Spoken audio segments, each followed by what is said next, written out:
कुछ नहीं बेटा, वो बस वो आंटी मुझे बोल रही थी कि वो अंकल की वजह से बहुत परेशान है।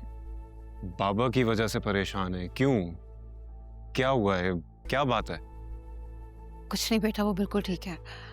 बस तुम हामिद के लिए एक मेल नर्स का अरेंजमेंट कर दो जो फुल टाइम उनके साथ रहे। लेकिन क्यों मॉम? जायशा इतना अच्छी तरह से बाबा का ख्याल रख रही है, सब कुछ प्रोवाइड कर रही है, और इसके अलावा जो काम रह जाता है वो मैं कर लेता हूँ। मेल नर्स हायर करने की क्या जरूरत है?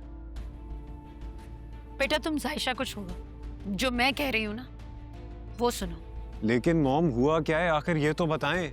ये अचानक मेल नर्स हायर करने का ख्याल कहाँ से आ गया आप लोगों को? आंटी आप सुफियान को क्यों नहीं बता देती जो बात है? क्या बात है मॉम? क्या बात है मुझे बताएं, क्या छुपा रहे हैं आप लोग मुझसे? मैं बताती हूँ। सुफियान, मुझे जायशा ने कहा है कि वो अंकल को अब नहीं संभाल सकती। What? This is nonsense. जायशा ऐसा कुछ नहीं कह सकती। हाँ, उसने कहा है कि मैं ताया अब्बू की जिम्मेदारियां उठा उठा कर तंग आ गई हूँ। क्या फजूल बात है, वो ऐसा कुछ भी नहीं कह सकती। मैं उसे बहुत अच्छी तरह से जानता हूँ। That's impossible. तो क्या मैं झूठ बोल रही हूँ?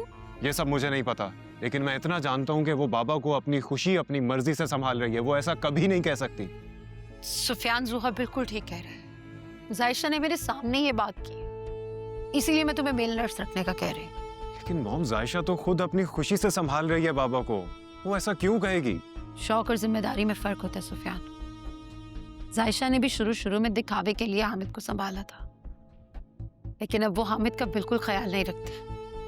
अक्सर तो उन्हें मेडिसिन भी टाइम पे नहीं देती। मैं ही उनकी चीजों का ख्याल रखती, लेकिन अब मैं उनकी इन चीजों का ख्याल नहीं रख सकती। इसीलिए कह रही हूँ कि जल्दी किसी मेल नर्स का इंतजाम करो। वैसे भी सुफियान, हामिद को संभालना जायशा की नहीं, हम लोगों की जिम्मेदारी।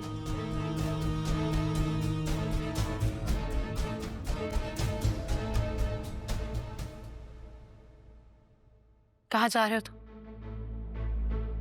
जायशा को ये बताने जा रहा हूँ कि मेरे बाबा किसी पर बोझ नहीं है।